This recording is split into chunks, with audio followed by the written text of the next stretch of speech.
ବାପା ବୋଲି ଯେଉଁ ଶବଦ କିଏ ଗଢ଼ିଲା ସତେ, ଆକାଶ ଠାରୁ ତ ବିଶାଳ ତାଙ୍କ ହୃଦୟ କେତେ। ପର୍ବତ ଠାରୁ ସେ ଶକତ ତାଙ୍କ ଛାତି ଯେ ଅଟେ, ଲୁଚାଇ ରଖନ୍ତି ହୃଦୟ ତାଙ୍କ ମମତା ଯେତେ। ଖମ୍ବ ହୋଇ ଛିଡ଼ା ହୁଅନ୍ତି ପରିବାର ଭିତରେ, ସବୁ ଲୁହ ପିଇ ଯାଆନ୍ତି ତାଙ୍କ ଆଖି କୋଣରେ।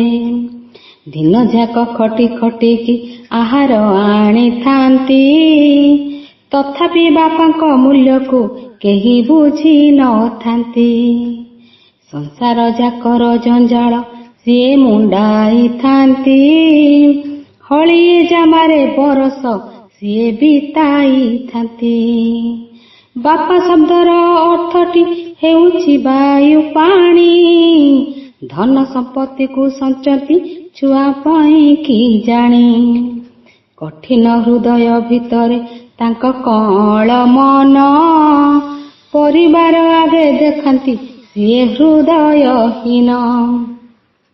ଛାତିକୁ ପଥର କରିଣ ସବୁ ସହି ଯାଆନ୍ତି, ଜୀବନର ଶେଷ ସମୟରେ ତାଙ୍କୁ କେହି ନ ବୁଝନ୍ତି। ବଳିଦାନ ସିଏ ମୂରତି ଘରର ବଡ଼ ଦିଅଁ, ତାଙ୍କୁ ଅନାଦର କରୁଛ ଭୋଗିବ ସବୁ ରୁହ। ଅଧୀନା ଶର୍ମିଷ୍ଠା ଭଣିଲା ସବୁ ବାପାଙ୍କୁ ଧ୍ୟାଇ, ଆଶୀର୍ବାଦ ତୁମ ରହିବ ଲେଖୁଥିବି ଯେ ମୁହିଁ।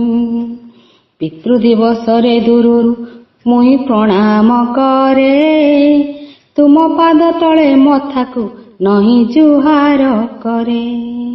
ସମସ୍ତ ବାପାମାନଙ୍କୁ ପିତୃ ଦିବସ ଉପଲକ୍ଷେ ମୋର ଭୂମିଷ୍ଠ ପ୍ରଣାମ, ହାର୍ଦ୍ଦିକ ଅଭିନନ୍ଦନ, ଶୁଭେଚ୍ଛା ଜଣାଉଛି ମୁଁ ଶର୍ମିଷ୍ଠା ପଲାଇ।